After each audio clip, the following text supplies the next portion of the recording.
अविश्वास प्रस्ताव आया है और एक प्रकार से मैं ये भी कहना चाहता हूं कि संसदीय राजनीति और ये सदन दोनों के लिए ये अफसोसजनक घटना है, क्योंकि स्पीकर जो होते हैं वो किसी दल के नहीं होते, सदन के होते हैं और एक प्रकार से सदन के सभी सदस्यों के अधिकार के वो संरक्षक भी होते हैं। उनके सामने अविश्वास प्रस्ताव कोई साहजिक घटना नहीं, फिर भी 10 घंटे तय हुए थे मान्यवर। 10 घंटे से ज्यादा चर्चा हुई है। लगभग 13 घंटे तक सदन इस पर दोनों पक्ष विपक्ष दोनों की ओर से चर्चा की और 42 से ज्यादा सांसदों ने इसमें हिस्सा लिया है। मान्यवर, मैं पूरे सदन को बताना चाहता हूं कि स्पीकर की नियुक्ति जब हुई, अभी के विद्यमान स्पीकर साहब की जब नियुक्ति हुई,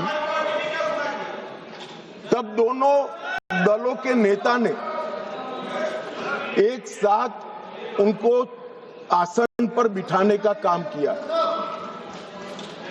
इसका मतलब है स्पीकर को अपने दायित्वों के निर्वहन के लिए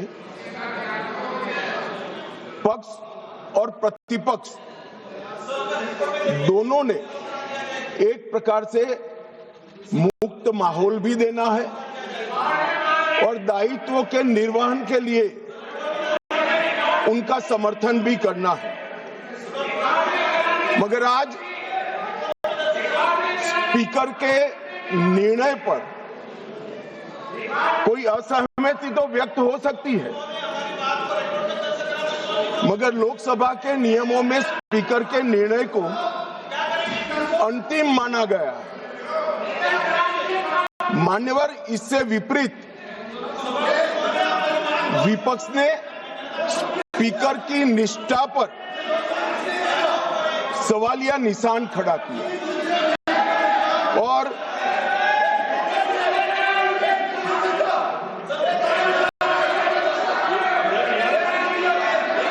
अगर आप रिकॉर्ड में आना चाहते हैं, रोड साहब, आप लोग रिकॉर्ड में आना चाहते हैं तो मैं अलाउ कर रहा हूं कि लिखित अपना भाषण कर दें, तो रिकॉर्ड में आ जाएगा।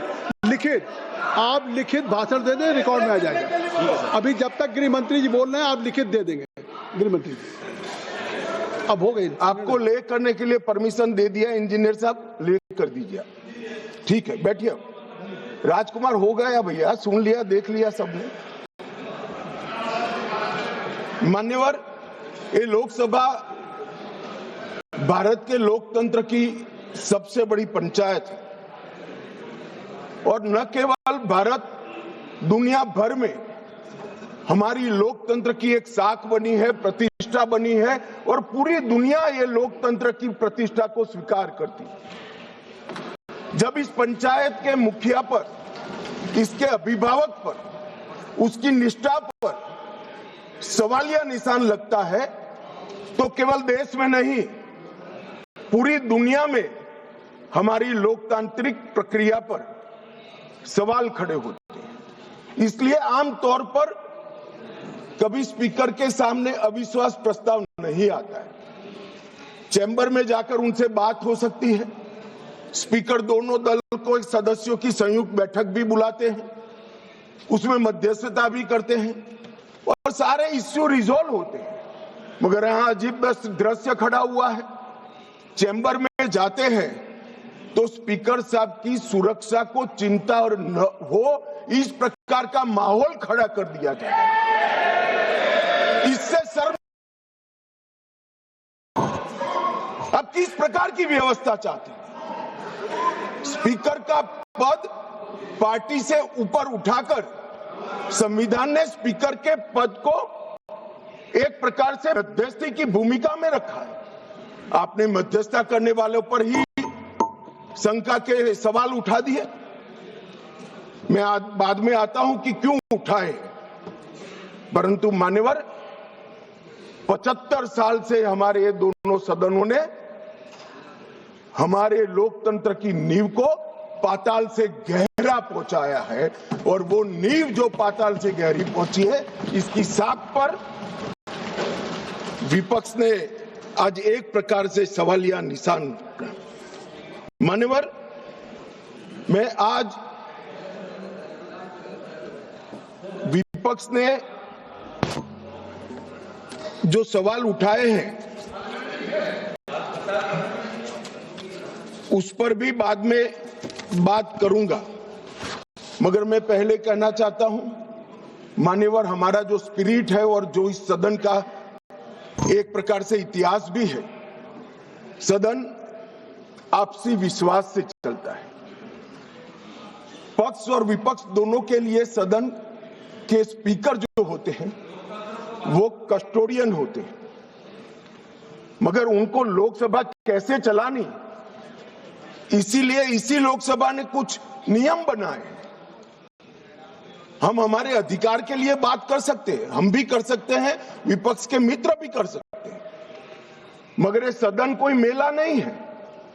सदन के अंदर सदन के चलाने के नियमों के अनुसार खड़ा होकर बोलना पड़ता है। मानिए, जो सदन के नियम परमिट नहीं करते हैं, उस हिसाब से बोलने का किसी को अधिकार नहीं है, कोई भी हो इसको अधिकार नहीं है। जब आप सदन के नियमों को, लोकसभा को चलाने के नियमों को नजरअंदाज करोगे, तो स्पीकर का पवित्र दायित्व है कि कोई भी सदस्य हो इसको रोके, टोके और निकाल कर बाहर करे। माने, और ये जो अधिकार है, वो कोई ये कह रहे हैं कि भाजपा आई तो ये होगा, एनडीए आए तो ये होगा। हमारे समय में नियम नहीं बने हैं भाई, ये नियम नेहरू जी के समय से चले आते हैं, और एक एक धारा मैं चर्चा करने के लिए तैयार हूं, कितनी बार कांग्रेस ने तोड़ी है मान्यवर, मगर वो तोड़े तो हम तोड़े ऐसा मेरा नहीं कहना है। मेरा इतना ही कहना है कि अधिकारों के संरक्षण के लिए तो हम सहमत हैं, परंतु नियमों का क्या, स्वच्छंदता से यहां नहीं बोला जा सकता है। नियम अनुसार सबको बोलना पड़ता है, और स्पीकर जब निर्णय देते हैं, वो निर्णय हो सकता है हमें भी अनुकूल न हो सकता है विपक्ष को भी अनुकूल। इसके पर मंतव्य तो सभी सदस्यों का हो सकता है, मगर स्पीकर के निर्णय पर शंका नहीं कर सकते, इनकी निष्ठा पर शंका नहीं कर सकते हो आप। निर्णय कभी हमें अनुकूल लगेगा, कभी नहीं लगेगा, कभी लगेगा, कभी विपक्ष को अनुकूल लगेगा, नहीं लगेगा, मगर निर्णय से असहमति व्यक्त करने तक तो सभी लोग सहमत हो सकते हैं, मगर विपक्ष अगर निर्णय की निष्ठा पर सवाल खड़ा करता है तो मान्यवर बहुत दुर्भाग्यपूर्ण है और निंदनीय भी है। इसकी घोर निंदा हम इस सदन में खड़ा रहकर करते हैं। मान्यवर, जब आप अध्यक्ष की निष्ठा पर सवाल करते हो तो आप अजीब प्रकार की स्थिति का निर्माण कर देते हो। जिसको मध्यस्थता करनी है, जिसका संरक्षण अभी लोकसभा के कार्यकाल की समाप्ति तक आपको मांगना है, उसके पर ही आप निष्ठा पर सवाल कर देते हो। मान्यवर, ये हमारी परंपरा, उच्च परंपराओं का निर्वहन करने के लिए ये बहुत अफसोसजनक घटना है। मान्यवर, हमारे लोकतंत्र में अनेक बार परिवर्तन है। हमारी पार्टी की राजनीतिक यात्रा के जीवन में हम तो ज्यादातर वहीं बैठे हैं, बहुत कम समय है कि हम यहां बैठे। ज्यादातर तो कांग्रेस पार्टी और उनके साथी ही बैठे, हम भी विपक्ष में रहे, मगर 3 बार लोकसभा के स्पीकर पर अविश्वास का प्रस्ताव आया। भारतीय जनता पार्टी और एनडीए कभी विपक्ष के में रहते हुए लोकसभा स्पीकर पर अविश्वास का प्रस्ताव नहीं लाई। हमने रचनात्मक विरोध पक्ष के रूप में काम किया है। मान्य, हमने स्पीकर की पद को गरिमा को संरक्षण करने का काम किया है और स्पीकर से हमारे कानूनी अधिकार, संवैधानिक अधिकारों के लिए संरक्षण की मांग भी करी है। हम कभी भी स्पीकर के सामने अविश्वास का प्रस्ताव लेकर नहीं आए। मान्यवर, अब तक 3 प्रस्ताव आए। 54 में जीवी मावलंकर जी के खिलाफ सोशलिस्ट पार्टी लेकर आई। 66 में सरदार हुकम सिंह जी जो तत्कालीन लोकसभा के अध्यक्ष है उसके सामने समाजवादी पार्टी लेकर आई और 87 में श्री बलराम जाखड़ के खिलाफ कम्युनिस्ट पार्टी ऑफ इंडिया लेकर आई। और ये सारे कमोबेश आज किसके साथ बैठे हैं? यूपीए में अंदर है मान्यवर, एक घमंडिया गठबंधन के सदस्य हैं और आज कांग्रेस पार्टी लेकर आई है, सबने समर्थन किया है। कभी भी स्पीकर की निष्ठा पर आशंका नहीं करना चाहिए, ऐसा मेरी पार्टी का बहुत मजबूत और स्ट्रॉन्ग मत है, हमारी मान्यता है। और ये तीनों जो प्रस्ताव थे ये ध्वनि मत से एक प्रकार से खारिज कर दिए। मान्यवर, आज जब मैं यहां खड़ा हुआ हूं तब राजनीतिक आरोप एक भी नहीं करूंगा। करे हुए राजनीतिक आरोपों का जवाब जरूर दूंगा, कस कर दूंगा, परंतु मैं राजनीतिक आरोप एक भी नहीं करूंगा। मान्यवर, हम सब स्पीकर के महत्व को जानते हैं। लोकसभा के अध्यक्ष विधायी न्याय शास्त्र के सर्वोच्च न्यायाधीश होते हैं। उनके कार्यवाही के बारे में करे हुए फैसलों में सर्वोच्च अदालत भी दखल नहीं कर सकती। ये प्रोटेक्शन उनको संविधान ने दिया हुआ है और वो इसलिए दिया है कि स्पीकर निर्भीक रूप से अपना काम कर सके और अध्यक्ष का प्रथम कर्तव्य होता है कि व्यवस्था और शिष्टाचार को बनाए रखना। दूसरा कर्तव्य है सभी को मौका देना और न्यायपूर्ण व्यवहार करना। परंतु प्रथम कर्तव्य क्या बताया गया? प्रथम कर्तव्य बताया गया कि यहां पर व्यवस्था और शिष्टाचार बता देना, बनाए रखना। अब शिष्टाचार क्या होता है? शिष्टाचार ये है मान्यवर कि ये लोकसभा, ये सदन चलाने के नियमों के अनुसार चले। अब कोई भी व्यक्ति खड़ा हो जाता है और अपनी मुंसफी से कुछ भी बोलेगा, स्पीकर को बिठा देना पड़ेगा। यहां विषय तय होते हैं मान्यवर। आज मैं यहां पर स्पीकर साहब के खिलाफ अविश्वास के प्रस्ताव पर बोल रहा हूं तो मैं माओवाद इस देश में समाप्त हो रहा है इस पर लेक्चर नहीं दे सकता। मैं दूंगा तो आपको बिठा देना पड़ेगा, फिर आप कहोगे देखो आप मुझे बोलने नहीं देते हो। अरे भाई, यहां नियमों से बोलना पड़ता है। और कितने वरिष्ठ सदस्य, मुझे तो अभी भी नहीं मालूम पड़ता, शशि थरूर जैसे बैठे, बालू साहब बैठे, क्यों नहीं सिखाते इनको सब? इतना सिखा दे तो ये समस्या का वही समाधान हो जाए मन में। और हमारे लोकसभा के नियमों में भी स्पीकर साहब को कई अधिकार दिए। कोई भी सदस्य भाषण करता है तो स्पीकर साहब को एड्रेस कर करता है। स्पीकर के माध्यम से, लोकसभा अध्यक्ष के माध्यम से विपक्ष सत्ताधारी पक्ष को कुछ कह सकता है और स्पीकर साहब के माध्यम से सत्ताधारी पक्ष विपक्ष पर कुछ आरोप लगा सकता है। लोकसभा के नियम 351 में 374 अव्यवस्था, अनुशासनहीनता की स्थिति में स्पीकर को चेतावनी करने का अधिकार है, नामित करने का अधिकार है, निष्कासन करने का अधिकार है और निलंबित करने का भी अधिकार है। मुझे बताइए साहब, सभी सदस्य इस बात पर सहमति व्यक्त करेंगे कि वेल में आकर कागज फाड़कर स्पीकर की चेयर पर फेंकना आप असहाय बना देना चाहते हो स्पीकर साहब को? किस प्रकार से सदन चलाएंगे? सदन किस प्रकार से चलाएंगे? टेबल पर नाचते हैं। मैं समझ रहा हूं साहब, किसी के एडवाइजर एक्टिविस्ट हो सकते हैं, किसी के एडवाइजर आंदोलनकारी हो सकते हैं, मगर आंदोलन और एक्टिविस्ट को सदन में सदन के नियमों के अनुसार ही चलना पड़ेगा, क्योंकि यहां पर नियम बनाए गए। नियम 375 के तहत गंभीर अव्यवस्था की स्थिति में सदन को स्थगित करना होता है। मान्यवर, आप किसी को बोलने ही नहीं दोगे। कितने भी बड़े महत्वपूर्ण मुद्दे हो, खड़े होकर आप विरोध करते रहोगे और प्रधानमंत्री जी की चेयर तक सारे महिला सांसद एकत्रित होकर आ जाएंगे।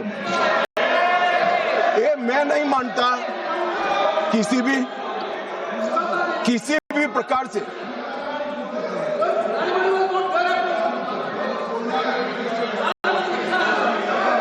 प्रधानमंत्री की चेयर होती है भाई।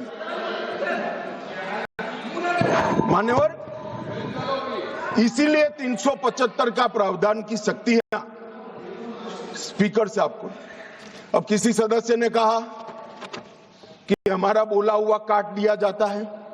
मान्यवर, 380 के अधीन स्पीकर साहब को अधिकार है असंसदीय शब्दों या टिप्पणियों को कार्यवाही से हटाने का अधिकार दिया है।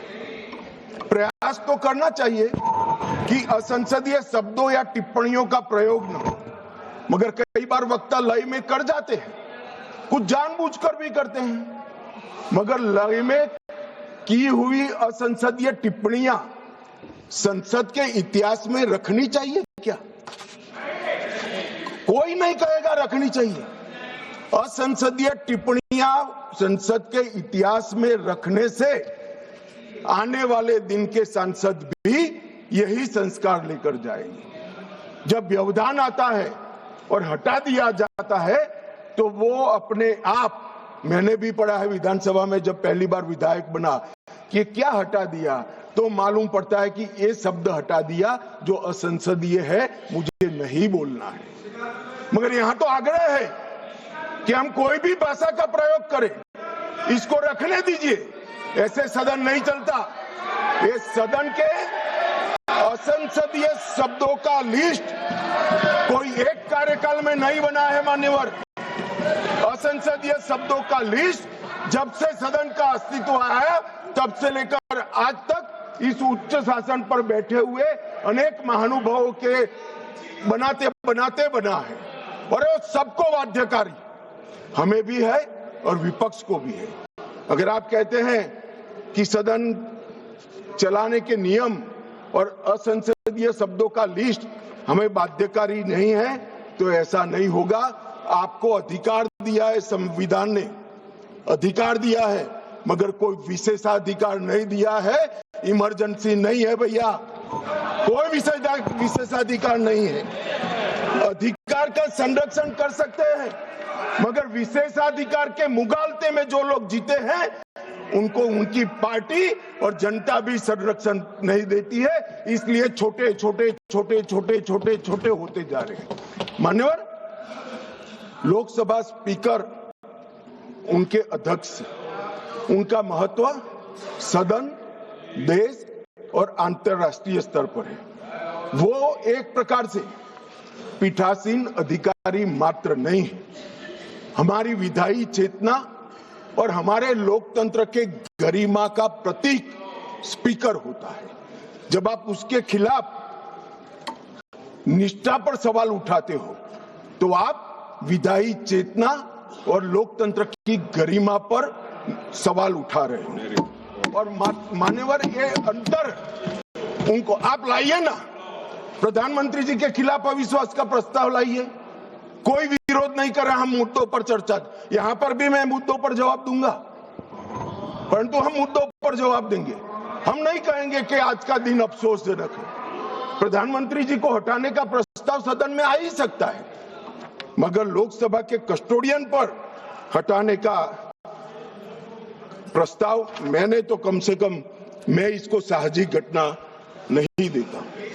मान्यवर, संविधान ने किसी भी एक्सट्रीम परिस्थिति की कल्पना कर प्रावधान बनाए हैं।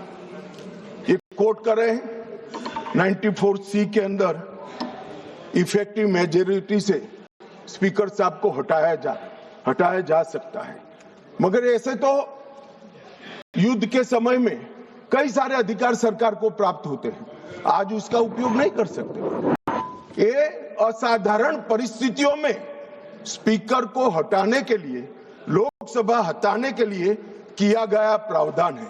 ये रोजमर्रा की चीज नहीं है, इसका उपयोग रोज रोज नहीं करना चाहिए, कोई ऐसी घटना हो तब करना चाहिए। मान्यवर, अनुच्छेद 96 के तहत अध्यक्ष को हटाने का प्रस्ताव जब विचाराधीन हो तब संबंधित पीठासीन अधिकारियों अध्यक्ष की सदन की अध्यक्षता नहीं करेंगे।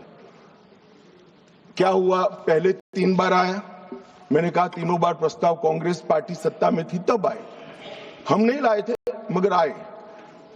तीनों वक्त ये परंपरा रही कि जब स्पीकर की पर अविश्वास की प्रस्ताव की चर्चा होगी तब स्पीकर साहब इस स्थान पर आसन ग्रहण नहीं करेंगे, तीनों बार। मगर 14 दिन तक सबने अध्यक्षता करी। एकमात्र स्पीकर श्री ओम बिरला है जिन्होंने मॉरल ग्राउंड पर जब से उन्होंने इसको नामित किया तब से नहीं, और ये हमें मॉरल ग्राउंड सिखा रहे हैं। बिरला साहब को मॉरल ग्राउंड मत सिखाइए। जब आपकी बारी थी, आपकी पार्टी से चुने हुए संसद सदस्य स्पीकर बने थे और आप पार्टी में थे, तब सब बैठे थे, बिरला साहब नहीं बैठे। मान्यवर, उनको मत देने का अधिकार नहीं है, तो वो तो बैठे ही नहीं है, तो मत कहां से देंगे? चर्चा में भाग लेने का अधिकार है, मगर वो बैठेंगे ही नहीं तो चर्चा में कहां? अब इससे उच्च मॉरल ग्राउंड कोई हो नहीं सकता। मान्यवर, इसकी प्रशंसा करने की जगह इसकी निंदा करें। मान्यवर, 94C के तहत अध्यक्ष को केवल असाधारण और गंभीर परिस्थितियों में हटाया जा सकता है, और वहां पर रूटीन प्रोसीजर नहीं रखी। 3 प्रकार की मेजोरिटी होती है, सिंपल मेजोरिटी, इफेक्टिव मेजोरिटी और स्पेशल मेजोरिटी जो 2/3 का है। सभी पद के लिए हमारे संविधान ने अलग अलग प्रावधान किए हैं। प्रधानमंत्री जी को हटाना है तो सादा बहुमत चाहिए, मगर स्पीकर को हटाना है तो इफेक्टिव मेजोरिटी चाहिए। ये एक प्रकार से ये स्पीकर संविधान में लिखा है भाई, पढ़ लीजिए। मान्यवर, ये एक प्रकार से संरक्षण दिया गया, जैसे न्यायपालिका के। आप बैठ जाइए दादा, बैठ जाइए। मान्यवर, ये पद की गरिमा और निष्पक्षता बनाए रखने के लिए एक कार्यकाल तक की इनको एक प्रकार से सुरक्षा देने का काम हुआ है। मान्यवर, मैं अविश्वास प्रस्ताव के जो रखा गया है उस पर भी बात करना चाहता हूं।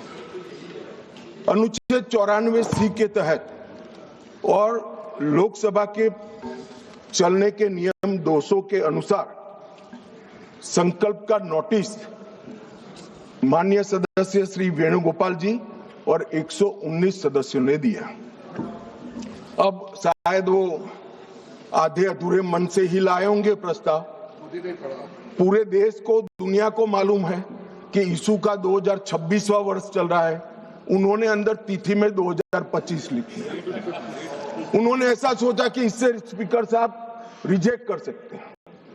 उन्होंने संकल्प ही संलग्न नहीं किया।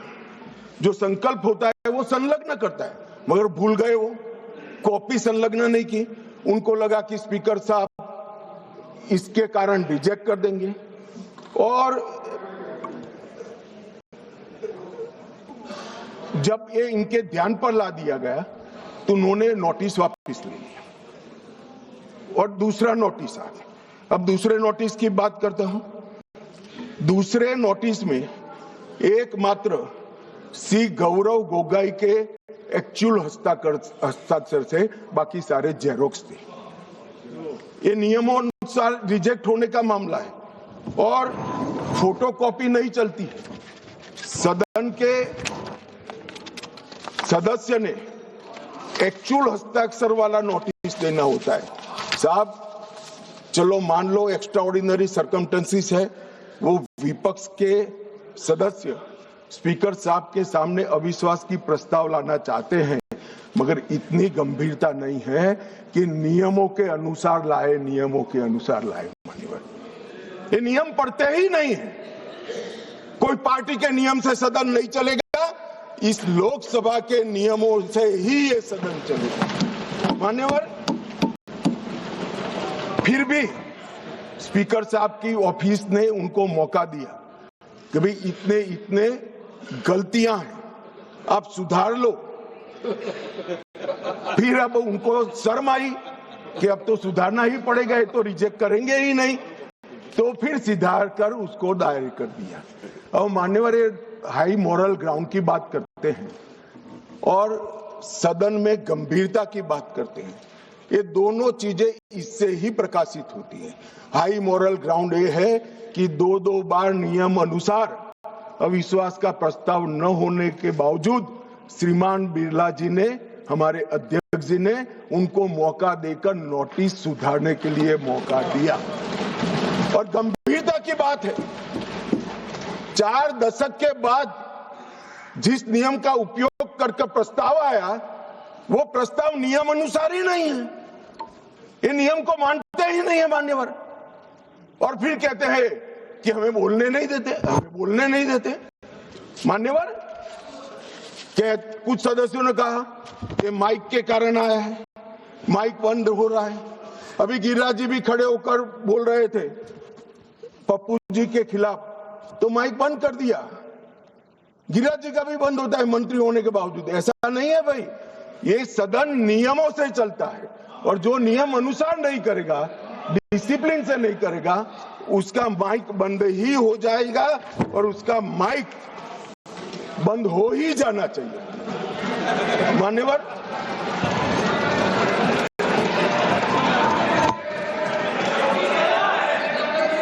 मान्यवर, उन्होंने नोटिस दिया, अंतराल के बाद सदन फिर से शुरू हुआ। 9 तारीख को 14 दिन समाप्त हो गए। अब वो प्रस्ताव किसका था? तो विपक्ष का था। हम तो तैयारी कर आए थे, स्पीकर साहब चेयर पर भी नहीं बैठे। उनके खुद के प्रस्ताव के प्रति भी वो गंभीर नहीं है। जिस दिन उनका लाया हुआ प्रस्ताव, जो 4 दशक के बाद रूल्स का उपयोग करके लाए थे, वो प्रस्ताव की चर्चा करने की जगह उन्होंने सदन को बिखेर देने का काम किया। इससे ज्यादा शर्मनाक घटना कोई नहीं हो सकती। आपके खुद के प्रस्ताव पर आप चर्चा नहीं करना चाहते हो और फिर कहोगे हमें बोलने नहीं देते। बिजनेस एडवाइजरी कमेटी ने सबकी सहमति से 9 तारीख मुकर्रर की थी मान्यवर, वो भी बैठे थे। हम सबको मालूम है, बोलने के विषय बिजनेस एडवाइजरी कमेटी तय करती है, सदन का बिजनेस एडवाइजरी कमेटी करती। आपकी सहमति से 9 तारीख को आया और ये इससे सहमत नहीं, सदन को डिस्पर्स कर लिए मान्यवर। और मैंने तो साहब ये कितनी गंभीरता है मैं बताता हूं। इन्होंने पूरे भाषण मैंने ध्यानपूर्वक पढ़े भी है, सुने भी है। मान्यवर 80% से ज्यादा भाषण स्पीकर के कंडक्ट पर नहीं है, सरकार का विरोध करने के लिए। अरे भले आदमी, सरकार का विरोध करने के लिए ढेर सारी धाराएं हैं, ढेर सारे नियम हैं। आप सरकार का विरोध करने के लिए आज लोकतंत्र के गरिमा का प्रतीक लोकसभा स्पीकर पर आप सवाल या निशान दें। मान्यवर, कल भी कहा कि कैसे हुआ। मान्यवर, तीनों बार लोकसभा के स्पीकर के खिलाफ जब अविश्वास प्रस्ताव आया, डेप्यूटी स्पीकर ने इसको संचालित किया। अब ये कल अभी कहेंगे, कल भी कह रहे थे आपने डेप्यूटी स्पीकर अपॉइंट भी नहीं किया। मान्यवर 66 और उसके बाद आने वाले अविश्वास प्रस्ताव बलराम जाखड़ साहब के पास आया। दोनों वक्त डेप्यूटी स्पीकर थे, पद खाली नहीं था, डेप्यूटी स्पीकर रखे थे, मगर दोनों कांग्रेस पार्टी ने ही अपने रख दिए थे साहब। अब ये कहते हैं कि डेप्यूटी स्पीकर पर हमारा अधिकार है। दोनों समय डेप्यूटी स्पीकर कांग्रेस पार्टी ने अपने खुद के रखे थे। आपको स्थान खाली है, इसका मुद्दा उठाने का अधिकार ही नहीं है। आपने तो विपक्ष का स्थान अपने सदस्य से भर दिया था। ये क्या उठाते हैं मुद्दे साहब, और ये कांग्रेस पार्टी का कैरेक्टर है। मैं आज इसमें जाना नहीं चाहता, अगर विरोध करेंगे तो जाऊंगा भी। मान्यवर फिर उन्होंने कहा, भाई एसवी के राव आपकी पार्टी के सदस्य थे और दोनों बार एसवी के राव उपाध्यक्ष थे।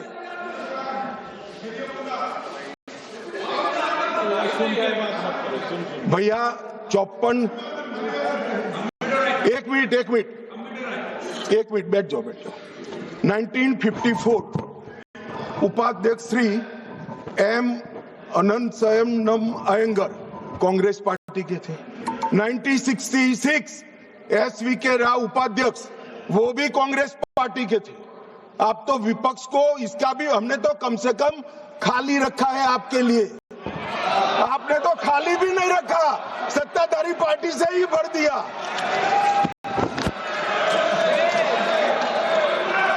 मान्यवर हमें परंपराएं सिखाते हैं। मान्यवर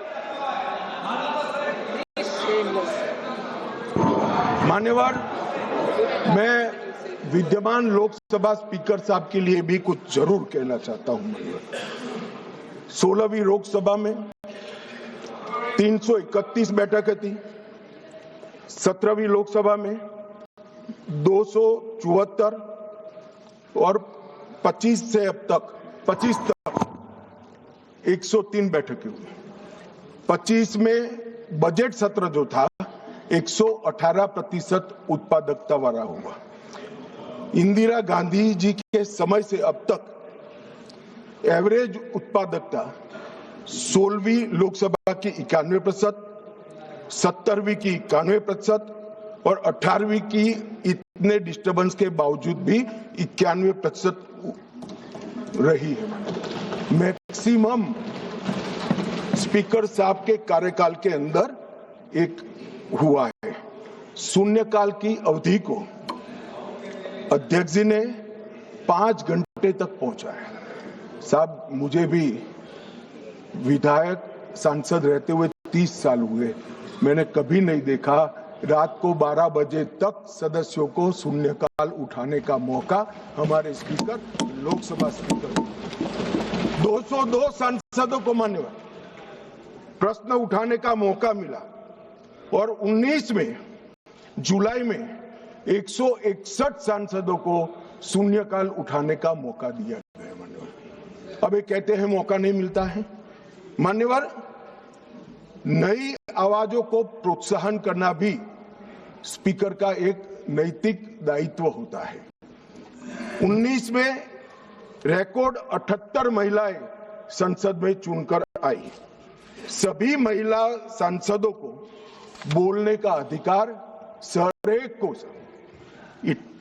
78 की 78 महिला सांसदों को बोलने का अधिकार हमारे स्पीकर साहब ने दिया है। बिरला जी के आग्रह से सदन के अंदर क्षेत्रीय भाषाओं का उपयोग भी बढ़ा और लगभग 14 भाषाओं में भाषण यहां पर करा गया।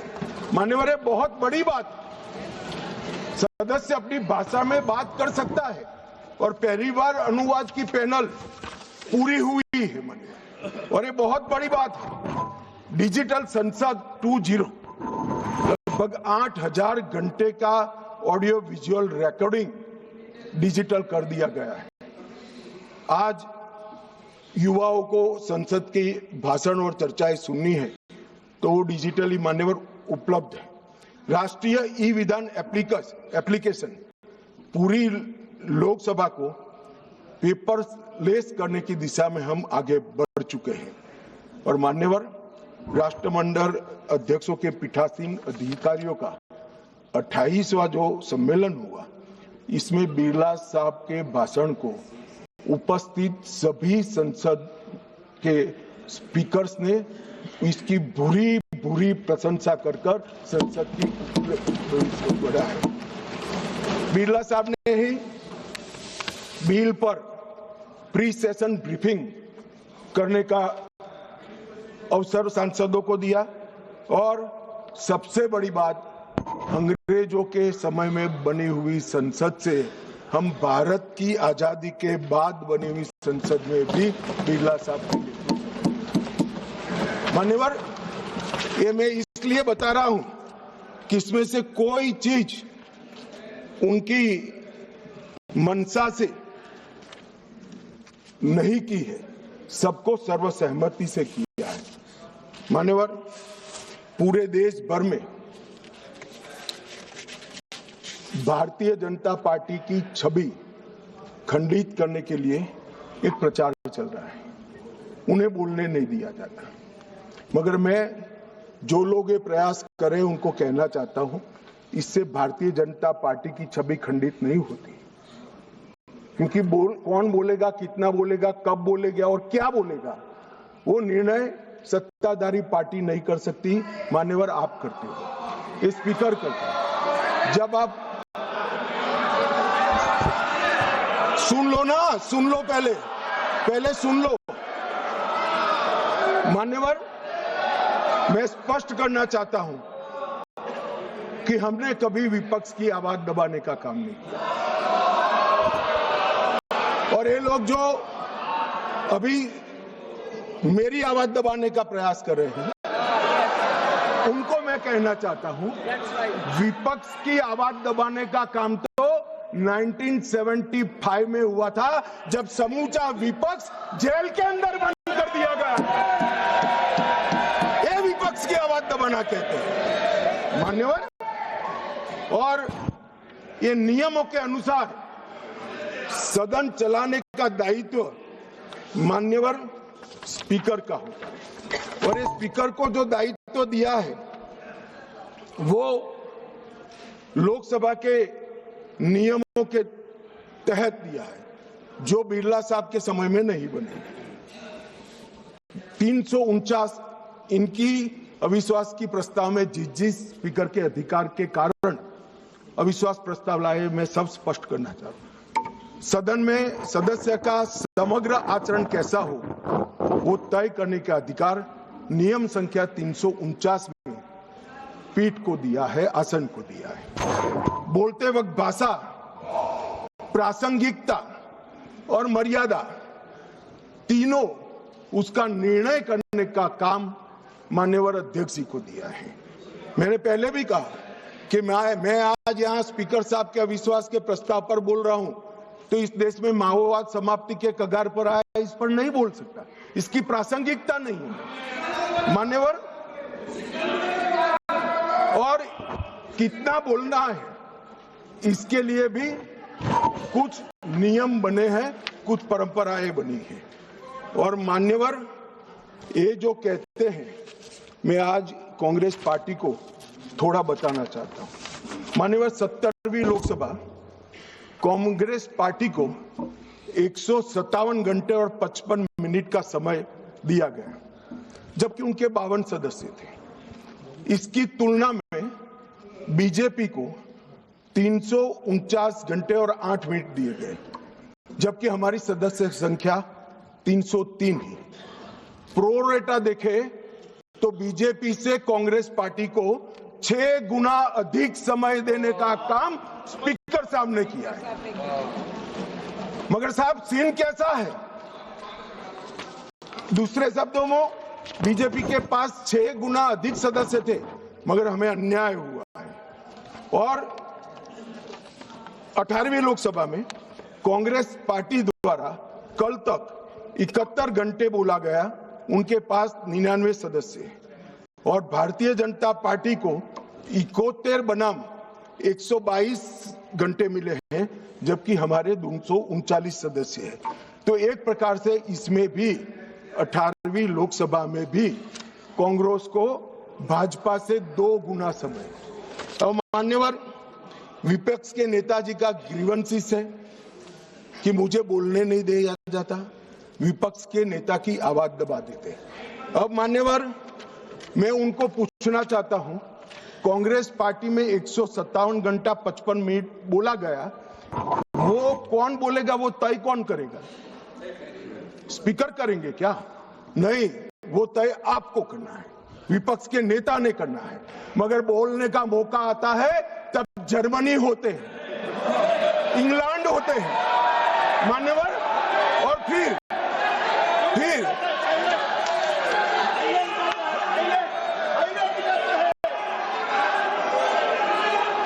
मान्यवर फिर कंप्लेन करते हैं। 18वीं लोकसभा में मान्यवर 18वीं लोकसभा में 157 घंटे और 55 मिनट कांग्रेस पार्टी के सदस्य बोले। मैं आपके माध्यम से विपक्ष के नेता को पूछना चाहता हूं, आप कितना बोले? क्यों नहीं बोले? कौन से स्पीकर ने रोका था आपको? कोई नहीं रोक सकता। एक गलत प्रचार किया जा सकता है, किया जा रहा है लोकसभा को बदनाम करने। मान्यवर 18वीं लोकसभा में, इस लोकसभा में जो सदन अभी अस्तित्व में है, 71 घंटा दिया गया आपको। कितना बोले भाई? और क्यों नहीं बोले? वो तो आपका अधिकार है, कौन बोलेगा? अरे वो छोड़िए साहब, विपक्ष के नेता की पार्टी लोकसभा स्पीकर पर अविश्वास का प्रस्ताव लेकर आई है, उस पर भी विपक्ष के नेता कुछ नहीं बोलते हैं। तो भैया क्यों लाए हो प्रस्ताव? मान्यवर ये बोलने नहीं देते हैं, वो ठीक नहीं। वो बोलना नहीं चाहते हैं, और बोलना चाहते हैं तो नियम अनुसार बोलना नहीं आता है। ये कोई सभा नहीं है, यहां पर हर सदस्य ने लोकसभा के नियमों के अनुसार बोलना है। अब उन्होंने कहा, कल माननीय सदस्य वेणुगोपाल जी ने मुद्दा उठाया, 40 बार या 38 बार जो बोले, मुझे फिगर याद नहीं है, विपक्ष के नेता को टोका गया, रोका गया।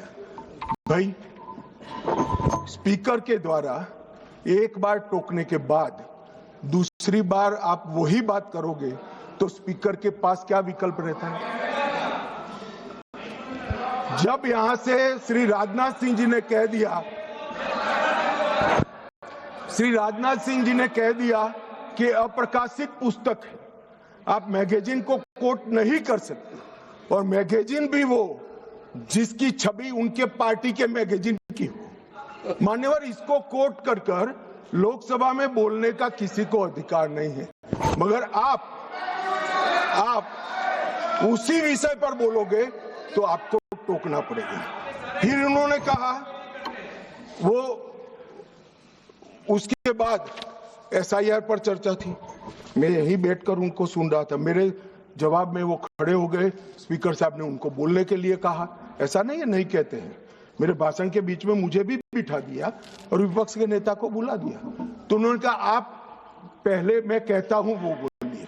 अब साहब मुझे बताओ, किसी भी वक्ता का भाषण कोई अन्य संसद सदस्य कैसे तय कर सकता है? मैं क्या राहुल गांधी जी को कह सकता हूं कि आप ये बात पहले बोलिए, दूसरी बोलिए, तीसरी बोलिए, चौथी बोलिए? नहीं कह सकता। अगर मैं नहीं कह सकता तो वो भी नहीं कह सकते। मान्यवर वो कहते हैं कि ये करिए, फिर भी सदन डिस्टर्ब किया तो अचानक उनको एक आइडिया आया कि एक आइडिया है। फिर अपने आप उन्होंने आइडिया को सर्टिफाइड कर दिया, गुड आइडिया ऐसा करके सर्टिफाइड। आइडिया क्या था कि मेरी प्रेस कॉन्फ्रेंस पर बहस हो जाए।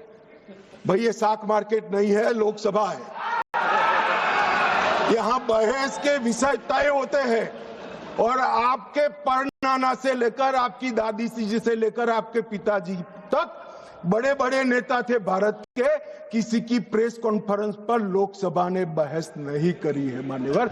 और अगर ये अपेक्षा करते हैं कि इनकी महान प्रेस कॉन्फ्रेंस पर जिसकी बुनियाद झूठ थी उस पर सदन बहस करे, तो इस सदन का स्तर न गिरने देकर श्री ओम बिरला जी ने सदन पर उपकार किया है।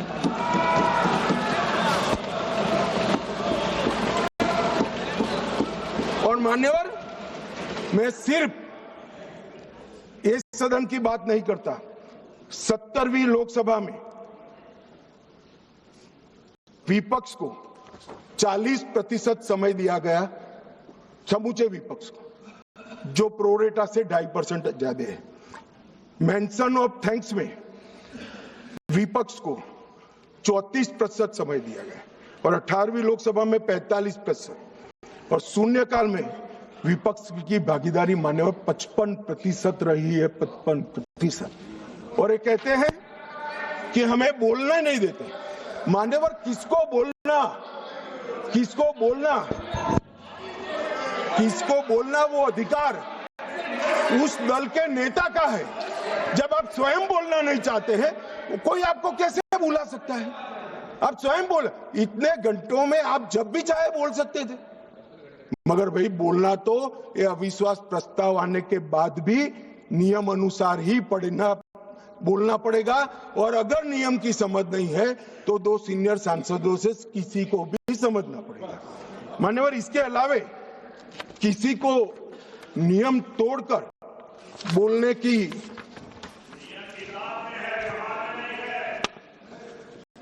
ये व्यवहार पर भी आता हूं, थोड़ी देर ठहर जाइए। मान्यवर, ये विपक्ष के नेता श्रीमान राहुल गांधी अपने अधिकारों की बात करते हैं, वो तो आरोप है, मगर फिर भी जो स्वयं उनके हाथ में है इसका परफॉर्मेंस मैं कहना चाहता हूं। मान्यवर, 17वीं लोकसभा में उनकी उपस्थिति 51% रही, 51%। मान्यवर, राष्ट्रीय औसत 67% है।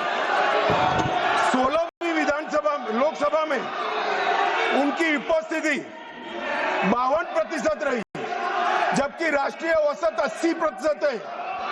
और 15वीं लोकसभा में उनकी उपस्थिति 43% रही, जबकि राष्ट्रीय औसत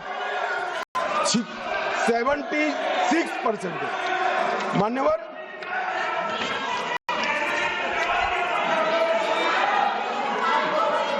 ये तो सब ऑन रिकॉर्ड है ना। मान्यवर, ये मुझे बोलने नहीं देते। देखिए, देखो साहब, ये मुझे बोलने नहीं देते जब तक यील्ड नहीं करेंगे आप लोग। नहीं, देखिए केसी वेणुगोपाल जी, गृह मंत्री जी जो कह रहे हैं अटेंडेंस पे, वो सब मेंबर्स का रिकॉर्ड पे है। वो अगर उसमें कोई गलत हो, अगर कोई गलत बात कही हो कि नहीं इनका अटेंडेंस ज़्यादा है, एवरेज से ज़्यादा है, तो वो बात आप खड़ा करिए, उस बात पे आप कहिए। क्या कहना चाहिए?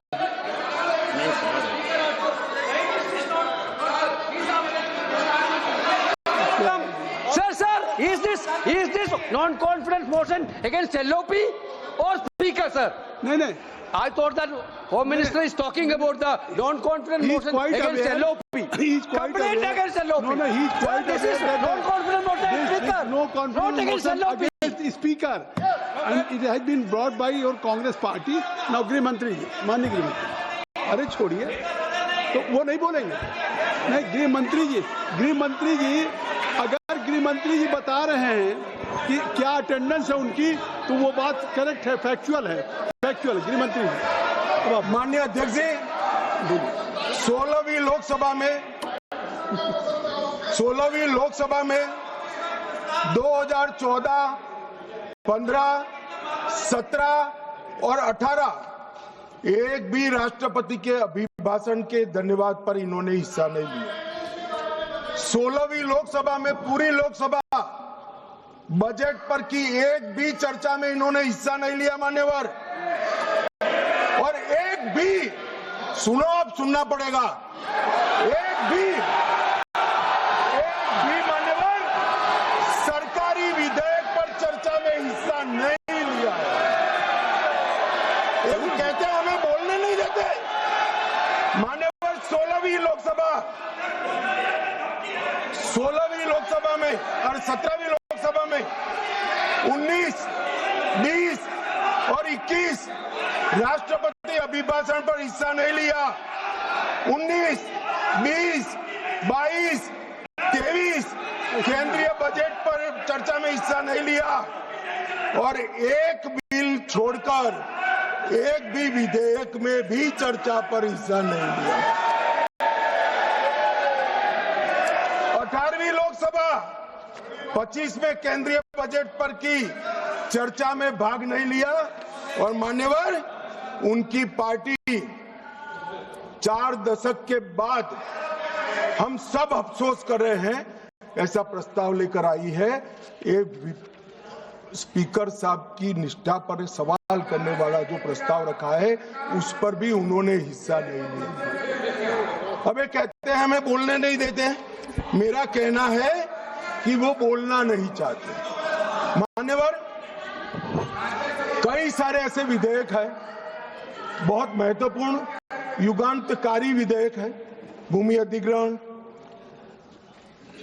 हिस्सा नहीं, संविधान का 122वां संशोधन हिस्सा नहीं, आधार प्रणाली हिस्सा नहीं, मुस्लिम महिला तलाक विधेयक हिस्सा नहीं, जम्मू कश्मीर पुनर्गठन विधेयक हिस्सा नहीं, 370 को रद्द करना हिस्सा नहीं, नागरिकता संशोधन सीएए हिस्सा नहीं, महामारी रोग संशोधन विधेयक हिस्सा नहीं, पूरा शीतकालीन सत्र अनुपस्थित रहे, भारतीय न्याय संहिताओं के 3 युगांतकारी कार्यक्रम आए, बिल आए, हिस्सा नहीं, इनकम टैक्स सुधार का बिल आया, हिस्सा नहीं, वित्त विधेयक 24 हिस्सा नहीं।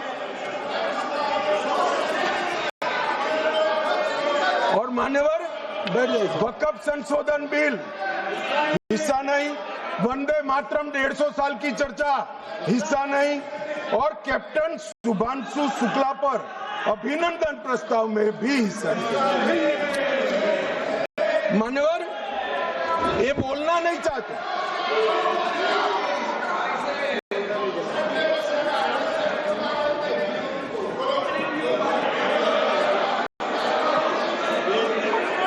आप बैठ जाए। दादा, ममता दीदी टिकट काट देगी, बैठ जाओ। बैठ जाओ, स्वागत है। बैठ जाओ मान्यवर। अब मैं आप बैठिए। कल्याण देता हूँ जवाब, बैठो। कल्याण बनर्जी जी बैठ बाकी है, आप कल्याण बनर्जी बैठ जाइए। स्वागत। नहीं, अभी इतना बाकी है, बैठो ना, आ जाओ। Nothing will go on record, nothing will go on record. केवल गृह मंत्री जी का जवाब मान्यवर।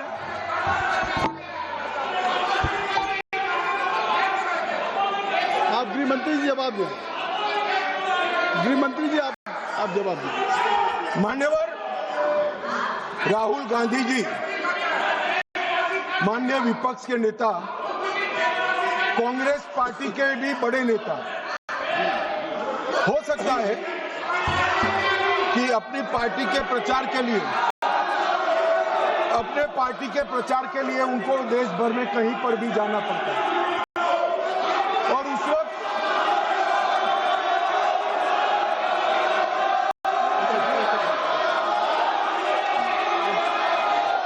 कृपया आप लोग बैठ जाएं।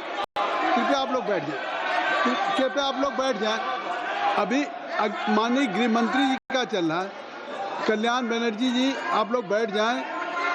धर्मेंद्र जी बैठ जाइए, आप बैठ जाएं, कृपया बैठ जाएं। आपके नेता बैठे हुए हैं, आपके नेता बैठे हुए हैं। आप भी मैडम सैलजा बैठ जाइए, सब लोग बैठ जाइए ना। चन्नी साहब आप बैठ जाइए, आप सब लोग बैठ जाइए, सब लोग बैठ जाइए। महुआ मोहित्रा जी बैठिए, बैठिए, कल्याण बैठिए, नहीं नहीं नहीं, आप बैठिए, बैठ जाइए, बैठ जाइए, नहीं,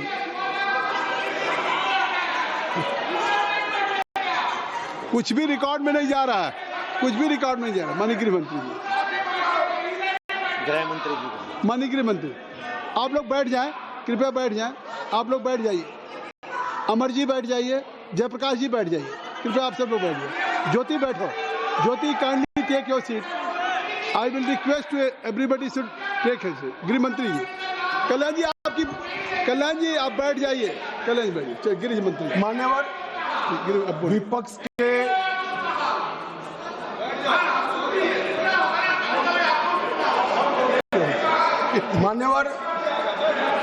विपक्ष के नेता राहुल गांधी जी कांग्रेस पार्टी के भी बड़े नेता हैं।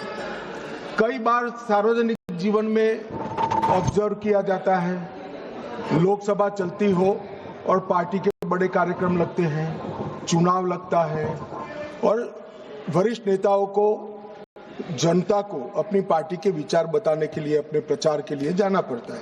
बहुत स्वाभाविक घटना है, सिर्फ राहुल जी के साथ नहीं हुआ, अनेक नेताओं के पास। मगर इसमें रसप्रद ये है कि यहां नहीं थे तो कहां थे।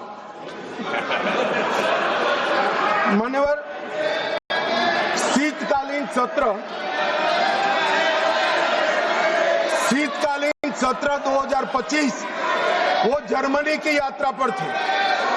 बजट सत्र 25 वियतनाम की यात्रा पर थे। बजट सत्र 23 इंग्लैंड की यात्रा पर थे। बजट सत्र 18 सिंगापुर और मलेशिया की यात्रा पर थे। मॉनसून सत्र 20 विदेश यात्रा पर थे। बजट सत्र 15 इसमें से 60 दिन विदेश यात्रा में रहे। अब सब एक भयंकर कोइंसिडेंट है। जब भी बजट सत्र आता है या महत्वपूर्ण सत्र आता है, उनकी विदेश यात्रा लग जाती है और फिर कहते हैं हमें बोलने नहीं देते। भाई विदेश से सदन में कैसे बोलोगे बताओ भाई, कोई मुझे समझा दे। मान्यवर, जो आदमी जर्मनी में है, इंग्लैंड में है, सिंगापुर में है, वो यहाँ कैसे बोलेगा? यहाँ वीडियो कॉन्फ्रेंस का कोई प्रावधान नहीं है मान्यवर, वरना तो वीडियो कॉन्फ्रेंस से भी उनको बुलवा देते। और मान्यवर, आज जब विपक्ष स्पीकर साहब के कंडक्ट पर सवाल खड़ा कर रहा है, कंडक्ट सिर्फ स्पीकर का नहीं देखा जाता, ये सदन पक्ष, प्रतिपक्ष और स्पीकर और माननीय राष्ट्रपति महोदय, ये सब मिलकर सदन बनता है। तो स्पीकर के कंडक्ट की टीका कर रहे हो, आपके कंडक्ट पर भी तो कभी बात करो। ये क्या हुआ मान्यवर? यहां पर ट्रेजरी बेंच पर प्रधानमंत्री बैठे हैं, दौड़ के आकर गले लग जाना, ऐसा कभी नहीं हुआ मान्यवर। कभी ऐसा नहीं हुआ कि सत्ताधारी पक्ष के सदस्यों के सामने फ्लाइंग किस करोगे। कभी ऐसा नहीं हुआ सदन में आंख मटकाओगे मान्यवर। मुझे तो बोलने में भी सारा संकोच होगा मान्यवर। ये कंडक्ट जो है, वो स्पीकर साहब के कंडक्ट पर सवाल उठा रहे हैं। मैं इनको पूछना चाहता हूं, एक मिनट माननीय गृह मंत्री जी, माननीय गृह मंत्री जी, एक मिनट। अगर सभी माननीय सदस्यों की सहमति हो तो सभा की कार्रवाई जब तक गृह मंत्री जी की स्पीच चल रही है समय बढ़ा दिया जाए। मान्यवर, किसी भी के सामने हम एक उंगली दिखाते हैं तो 4 उंगलियां अपने सामने उठती है। ये जब लोकसभा स्पीकर के कंडक्ट पर सवाल करते महुआ हैं। मोइत्रा, समूचे विपक्ष को मैं कहना चाहता हूं, मान्यवर किस तरह से एक कंडक्ट की बात कर रहे हैं जब उनके सर्वोच्च नेता ही आंख मारते हैं, आकर प्रधानमंत्री के गले लिपट जाते हैं, फ्लाइंग किस करते हैं। मान्यवर ये बताता है कि वो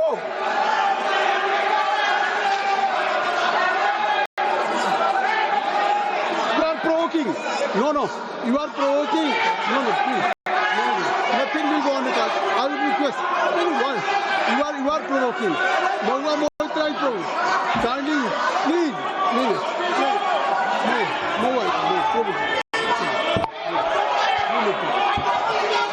मान्यवर मेरा कोई शब्द संसद प्रणालिका के अनुकूल नहीं है, तो इसको आप हटा सकते हैं।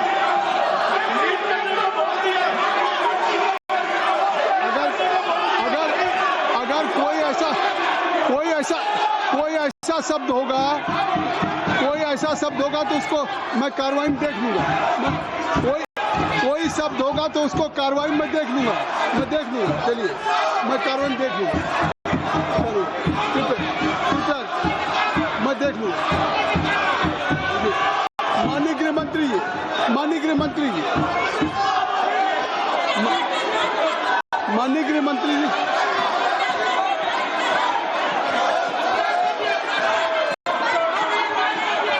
मंत्री जी को बुलाइए। माननीय गृह मंत्री जी, सर कोई शब्द मेरा असंसदीय हो तो कृपया इसको डिलीट कर दीजिए।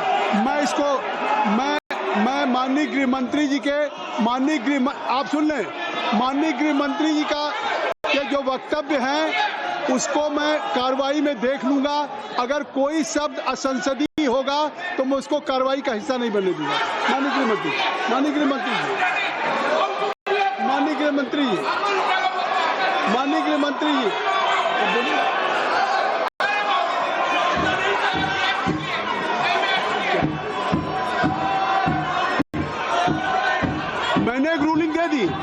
मैंने एक ruling they the Jyoti, I have already given A ruling. देखिए, मैंने कह दिया माननीय गृह मंत्री जी के अगर जो जवाब है, उनका वक्तव्य है, उसमें कोई भी अनपार्लियामेंट्री वर्ड्स होगा तो I will look into it and that will be expand. I have given promise, this is my ruling. आप जानबूझ करके सदन की कार्रवाई न करें। नहीं, ये नहीं। आप सुनने का धैर्य रखिए। आपने इतनी बातें कही, नहीं, you have spoken, I think so, you have made a lot of charges against the government. नहीं, in your speech Gaurav Gogoi also he has spoken against the government. अगर उसका जवाब दे रहे हैं, अगर गृह मंत्री जवाब दे रहे हैं तो उनका अधिकार है, आप इसको सुनिए। यही तो कह रहे हैं। नहीं, सदन नियमों से चलेगा, सदन परंपराओं से चलेगा। नहीं, आखिर आप बोले, आपको किसी ने डिस्टर्ब नहीं किया। गौरव जी, मेरी रिक्वेस्ट सुन लें। आप ज्योति चलो, मैं कह रहा हूँ, आप कृपया चलें।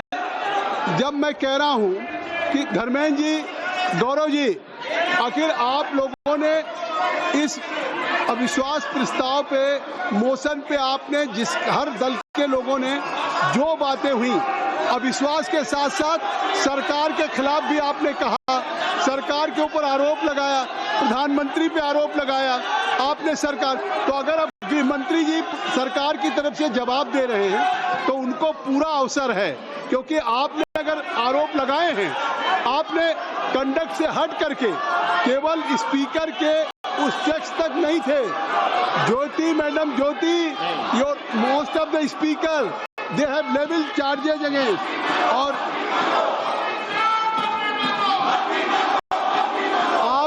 आप ये नहीं सुनना चाहते हैं, इसका मतलब है कि सच्चाई नहीं सुनना चाहते। आप सच्चाई नहीं सुनना चाहते। अगर गृह मंत्री जी जो कह रहे हैं फैक्चुअल कह रहे हैं, अगर उनकी अटेंडेंस की बात हो या और सारी बातें, कितना पार्टिसिपेट किया है, हर आदमी को अधिकार है। अगर मेंबर ऑफ पार्लियामेंट एलओपी हो, चाहे रूलिंग पार्टी का कोई हो, ये देश की जनता को अगर अधिकार है पूरा जानने का कि इन्होंने कितना डिबेट में भाग लिया। तो इसलिए आप गृह मंत्री का जवाब सुनिए। आपने चार्जेस लगाए नहीं, आप ये क्या बात, ये कौन सी बात, किस बात पे, किस बात पे? कोई सवाल नहीं। माननीय गृह मंत्री जी, माननीय गृह मंत्री जी,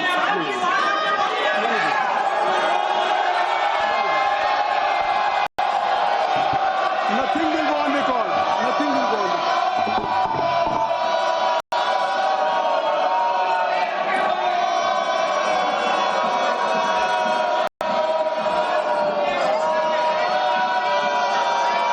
मान्यवर, जब विपक्ष के सदस्य श्री गौरव गोगोई भाषण कर रहे थे, उन्होंने किया कि हम चीन की सीमा की चर्चा करना चाहते थे। एक अप्रकाशित पुस्तक के रेफरेंस से चर्चा करना चाहते थे, आपने करने नहीं दिया। मगर मैं पूरी कांग्रेस पार्टी को पूछना चाहता हूं कि अक्साई चीन का 38,000 वर्ग किलोमीटर क्षेत्र किसके समय में चीन हड़प गया? कांग्रेस पार्टी के समय में हड़प गया। और साहब, उस वक्त विपक्ष को प्रधानमंत्री जी ने जवाब क्या दिया? श्री जवाहरलाल नेहरू ने कि वहां घास का एक तिनका भी नहीं उगता। ये तो उनकी मानसिकता है। 1962 में चीन पूरा नफा बढ़ा लिया। नेहरू जी ने कहा, my heart goes out to the people of Assam. Assam को बाय बाय कह दिया मान्यवर। इनके समय में चीन ने भारत का एक बहुत बड़ा क्षेत्र हड़प लिया, और वो चीन की बात कर रहे हैं। मान्यवर, जब कांग्रेस के रक्षा मंत्री एंटोनी जी यहाँ थे, उन्होंने कहा 6 सितंबर 2013 को देश की संसद में कहा कि सीमा पर सड़कें बनाएंगे तो दुश्मन अंदर आ जाएगा। वो सेनाएं किसके लिए है मान्यवर? और स्वयं लीडर ऑपोजिशन लोकलाव में हमारे और चीन की सेनाएं आमने सामने थी। वो चीनी दूतावास में मुफ्त मीटिंग कर रहे।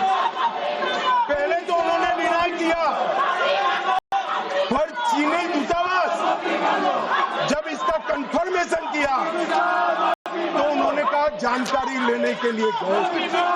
अरे जानकारी लेनी थी तो रक्षा मंत्री जी को मिलते, प्रधानमंत्री जी को मिलते, राष्ट्रपति जी को मिलते। चीन के दूतावास से जानकारी आप लेना चाहते हो मान्यवर? वर्ष 2005-06 में राजीव गांधी फाउंडेशन को चीनी दूतावास से 1 करोड़ 35 लाख रुपया का अनुदान मिला। ये राजीव गांधी फाउंडेशन चीनी दूतावास से दान लेता है, और इसी के तहत इनका FCRA का लाइसेंस 2022 में रद्द होगा। अब मुझे बताएं कांग्रेस के लोग कि ये पैसों से क्या रिसर्च किया गया? मान्यवर, कांग्रेस की वरिष्ठ नेत्री और श्री राहुल गांधी की उपस्थिति में 7 अगस्त 2008 को चीनी कम्युनिस्ट पार्टी के साथ कांग्रेस पार्टी ने MOU करा। अब वो घोषित करे MOU क्या था। और मान्यवर, आज चीन UNSC में अगर सदस्य है तो जवाहरलाल नेहरू की सो कॉल्ड उदारता के कारण है। सदस्यता पर अधिकार सबसे बड़े डेमोक्रेटिक देश के नाते भारत का था, उन्होंने चीन को जगह कर दी। और ये selected works of Jawaharlal Nehru volume 29 post number 303 में लिखा हुआ है। मान्यवर, मैं आज यहाँ कहने आया हूँ, इन्होंने कहा कि अमेरिका के डील में भारत के किसानों का नुकसान हुआ है। मैं स्पष्टता करना चाहता हूँ, भारत के किसानों का कोई नुकसान एक भी डील के अंदर नहीं हुआ। ये सर्वदा झूठ खिलाया जाता है। भारत के किसानों का नुकसान तो WTO में 2013 में आपने किया था।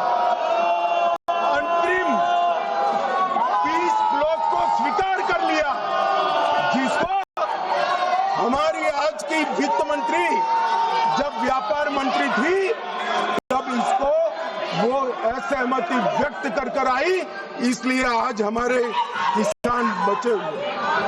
अभी मान्यवर, यहाँ पर AI समिट हुआ, 80 देशों के AI के एक्सपर्ट और बड़ी बड़ी कंपनियां आई, 20 से ज्यादा देशों के राष्ट्राध्यक्ष आई और कांग्रेस अपनी परंपरा के तहत कपड़े उतारकर वहां पर प्रदर्शन कर रहे हैं और कहते हैं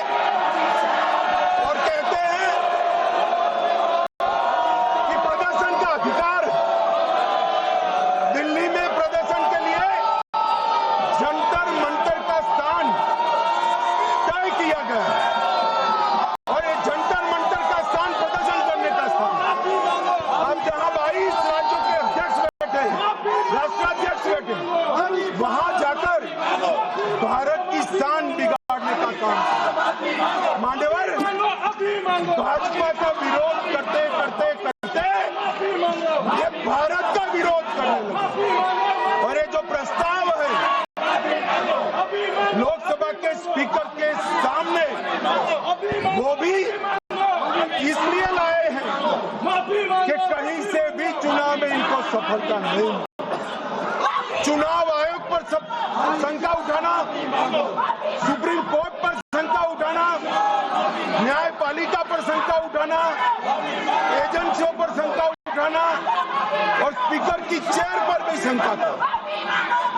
एक टोटल नकारात्मक मोड़ में कांग्रेस आ गई है मन, और इसलिए इस सदन बहुमत के साथ एक झटका दिखाई पड़ता है कि इस प्रस्ताव को बहुमत के साथ खारिज कर दिया जाए।